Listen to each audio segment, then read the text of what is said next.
His robo parts were exposed. Yet when I do that, I go to jail.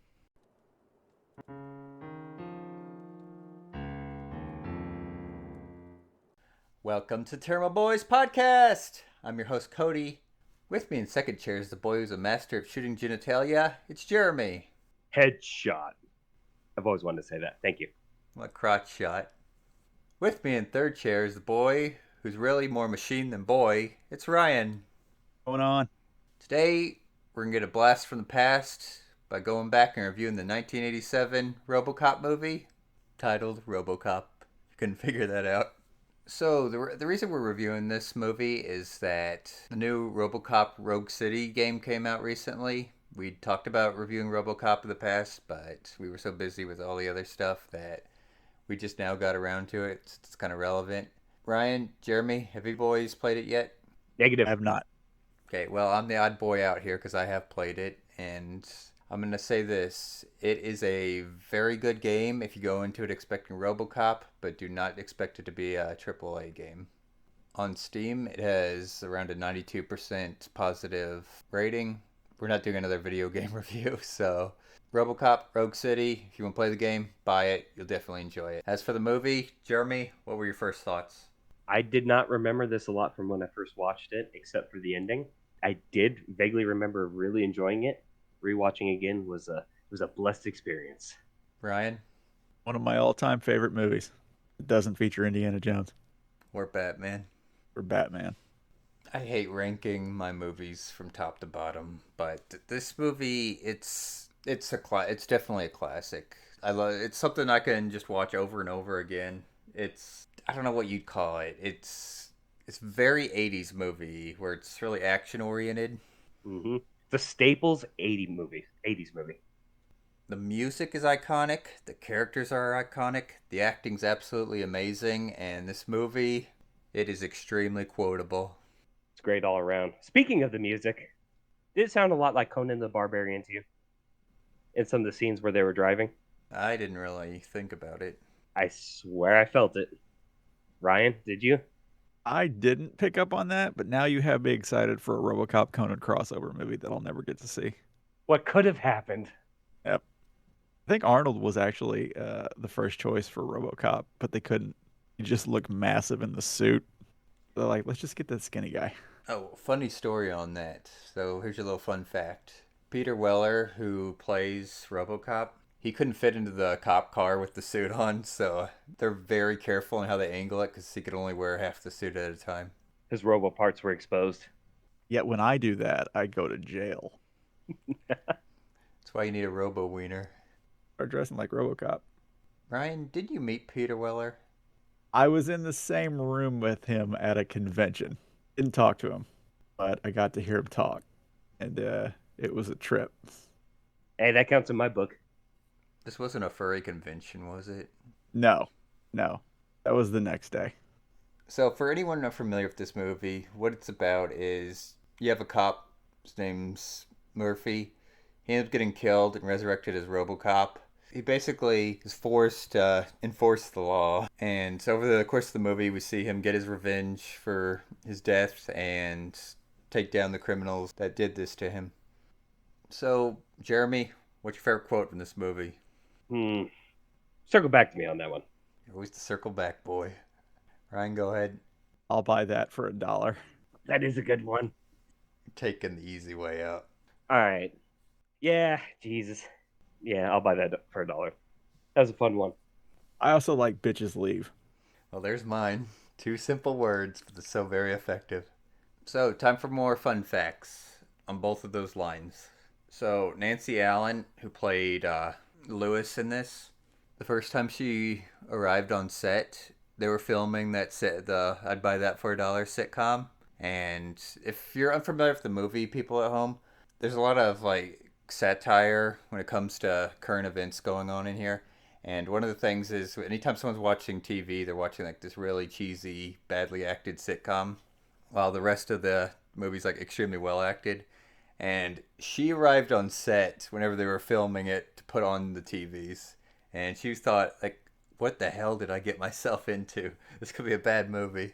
As for the bitches leave scene, So the director of the movie, whenever he was filming that scene, he kept on referring to all the characters as their character names. So it'd be like, "Oh, Bob, I need you to go over here.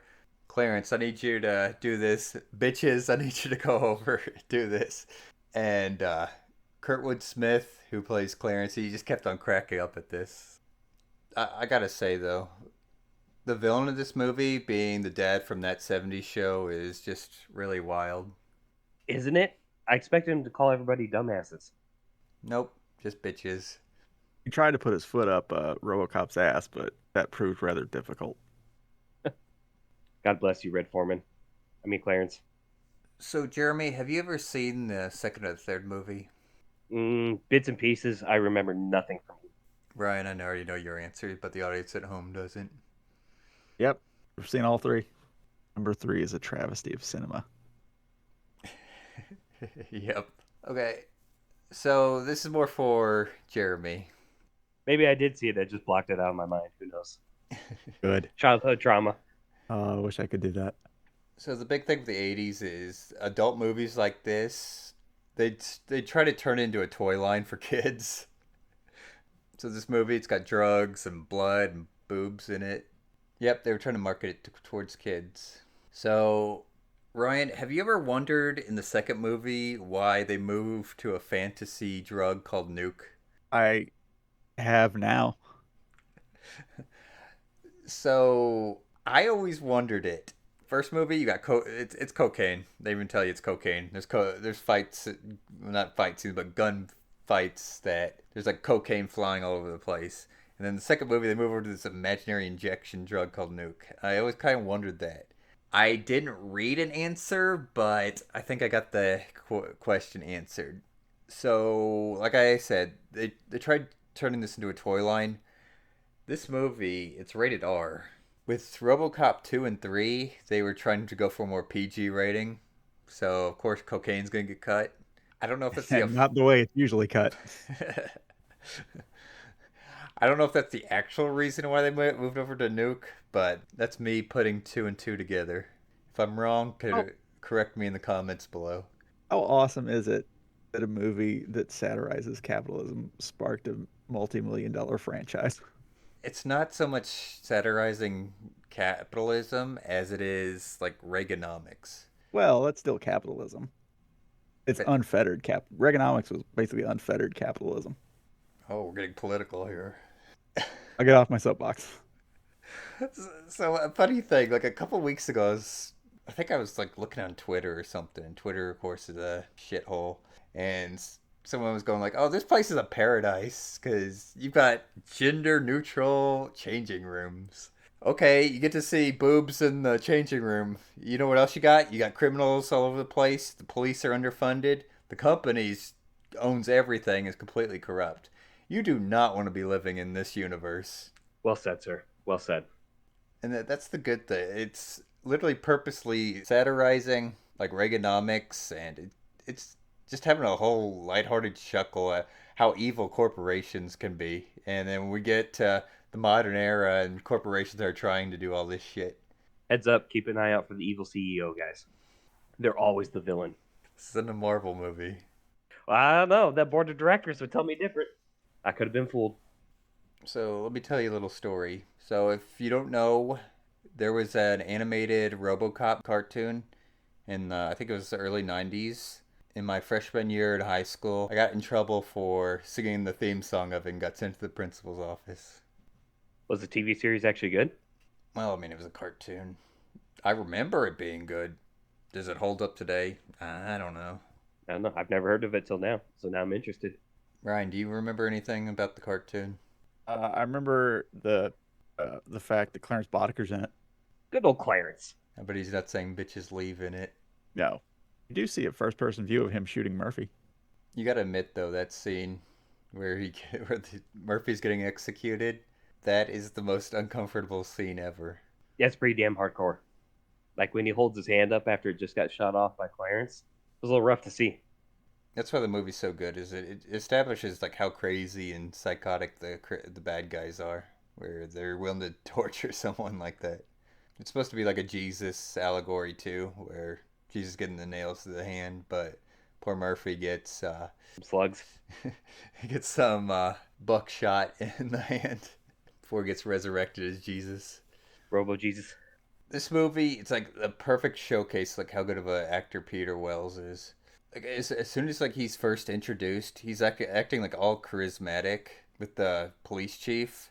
And like my favorite, well, I'm not gonna say my favorite scene, but the scene I absolutely love is whenever him and Lewis are getting ready to get in their cop car. She's doing like, oh, don't worry, I'll drive. And then Murphy just takes the keys, like, I'm gonna be the one driving.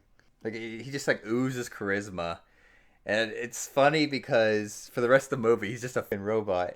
A charismatic robot. Not so much We knew it was. charismatic. We knew it was that jaw the whole time. But I mean, even as like RoboCop, like his body acting is just spot on. Just the way he got his like movements just so robotic. It's amazing. Yes, he did really well. And of course, you follow him on his journey where eventually he regains his humanity, which is it's an amazing story. I'm not going to say it's something we can all relate to, but I hope it's nothing we ever have to relate to. I don't know how much of human was left in him, but pretty awesome to see his emotions start to peek through his robotic programming. All right. Are you boys ready? I was born Are ready. you ready? Are you boys ready? It's time for a new segment I call Boob Bonanza. So, as I mentioned, the locker room scene. Cop with the boobs out. What'd you boys think? I counted 2 sets. Boys, how many? Also, too. Cody, how many did you count? 2. All right, we got 2 sets. How are we rating these? I'm gonna rate it boobs out of 5. Ryan, how you feeling? Confused. No. Same. 10 as well. And that's Boob Bonanza. So, moving on. Jeremy, what was your favorite scene? Dick shot. Favorite scene. So I got the right intro for you. Came full circle. Are you ready for another fun fact? Let's do it. So the original script, the dick shot wasn't in there. What was actually supposed to happen was RoboCop was supposed to like shoot some metal thing behind him, and the bullet would ricochet and then headshot him. But whenever they were recording the scene where he was trying to do the struggle snuggle, the actress she was kind of jumping up to make it look real, and the director realized like, hey, he could shoot between her skirt and shoot his dick, so they went with that instead. 10 out of 10. Dick shot. What about you, Ryan? Favorite scene? Every scene except the death of Murphy and the death of Bob Morton. Fair. Well, I could see how emotional you can be at Murphy's death. I can agree with you on Bob because his logic is like so stupid. It's like, why are you crawling over that grenade? If I popped a lever on a grenade and left it on my table, I'd be trying to crawl away from it. That's not to mention, like, why does that grenade blow up his entire house? Possible gas. But you know what? I'm gonna give the movie some slack. They have orbital satellite cannons, so there you go. As for me, my favorite scene, it is a specific scene during the final battle, which is whenever Clarence is like second in command character, he ends up crashing his van into a vat of toxic waste, and he comes out just completely all melted and trying to roam around get help, and Lewis ends up accidentally hitting him and he gets pulped all over the windshield. Oh, he did get pulped. He was very pulped. So we can't address RoboCop without addressing the elephant in the room. Jeremy, did you ever see the RoboCop remake? No, I did not. You haven't seen shit. Well, there's a specific reason I didn't see this one. How are you going to beat RoboCop original? There's no point. Jeremy hasn't seen it and he's hitting on the key point I'm getting at. What about you, Ryan? What RoboCop remake? There's never been a RoboCop remake. I don't remember any RoboCop remake. Stop talking crazy. You're going to do that, huh? My directors were wiped. It's like there's only 3 Indiana Jones movies. I don't know what this Indy 5 people are talking about. Again, that's a part of my childhood trauma. I just blocked things out. Carried over into my adulthood. No, I refuse to watch that movie. And that movie has Batman in it. So I will address the elephant in the room. For all our fans, in 2014, they decided to remake RoboCop. I think it was really the starting point whenever they started to really get the idea to remake movies, like classical movies, in order to make a quick buck. I've seen it. I don't remember a whole lot about it. And I think the fact it was tied to RoboCop is what failed it. Because watching it, I thought the whole time is like, if this movie would have been some separate thing, I think it would have done pretty well. Because what they could have, in the original RoboCop, OCP is trying to cut corners and phase out like the police force because they're wanting to take over like nonprofit sectors and make them profitable because they're an evil corporation. That's what evil corporation. That's what any normal corporation does. All corporations are evil. In the RoboCop remake, if I remember right, the opening scene has them in like there's like a reporter reporting like what's going on in the Middle East on the front lines, and they've got the Ed 209s out, and you're just seeing it just kill all these like enemy soldiers, and then like a little kid like runs out with a knife, and it identifies them as an enemy combatant, and shoots and kills them on live TV. So they had to end up switching over to the RoboCop program. It's kind of like a prototype for like military applications because I mean even in the original the whole idea was they're going to turn this into a military thing. But if they would have steered away from the whole RoboCop thing and done its own little robot military soldier guy thing, I think it would have been actually a pretty good movie and it wouldn't have received so much backlash. It's the start of a Metal Gear series. Speaking of the 209s, that was another one of my scenes that I was busting up at it, laughing because the guy's name was Kenny, the 209 malfunction had killed, and it went through my head the entire time from South Park. It's like, oh my god, you killed Kenny. That played in my head for a while. Did Ed 209 make it into South Park's Imagination Land? It might have, but I know in the Corn Halloween episode, Kenny was dressed up like Ed 209. But fun fact for you, the scene where the Kenny executive was killed. The reason this movie looks so good and gory is because they used like squib packages, and he had to basically be called in a second time to re-record the scene because they weren't happy with how it turned out the first time. And he didn't like it because he had 200 squibs go off against his body, and if you're unaware, squibs when they explode, they feel like you're getting punched. So imagine that having to re-record that. He took one for the team, or he took two for the team because he had to do it a second time. But it's not just that. You've got people getting blades through the neck and armor-piercing rounds blowing them up. It's absolutely amazing. It's on par. It is definitely on par. All right, Jeremy, final thoughts? Absolutely amazing movie. If you haven't seen it, shame on you. Watch it. Ryan, final thoughts? One of the best movies I've ever seen. Same as your first thoughts. It is. I mean, it's absolutely amazing movie. Yeah, you won't go wrong watching this movie. It's got the gore, it's got the story, it's got the doing blow off hookers' tits that we all crave. RoboCop 2, you can watch it. I mean, it's certainly watchable. Stay away from 3. That was made entirely just to sell toys. You've been warned. All right. So, Jeremy, on a scale of Demolition Man to Maximum Overdrive, where would you rank this movie? I don't know either of those. You don't know Which one's better? Demolition Man. I do not. Oh my Which god. one's better? Jeremy. Demolition is the Sylvester Stallone. Is it Sylvester Stallone, Ryan? Yep.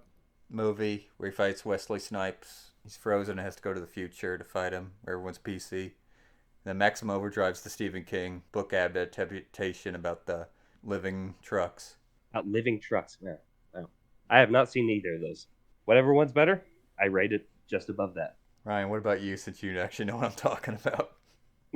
Demolition Man, but only because I know of Demolition Man and it's good, and I've never seen Maximum Overdrive. Ryan knows about the 3 seashells. Sure do. As for me, I'll rank it up there with Demolition Man. I absolutely love that movie. Both these movies, they got pure 80s action goodness in them. You won't be disappointed watching it. Feel the 80s.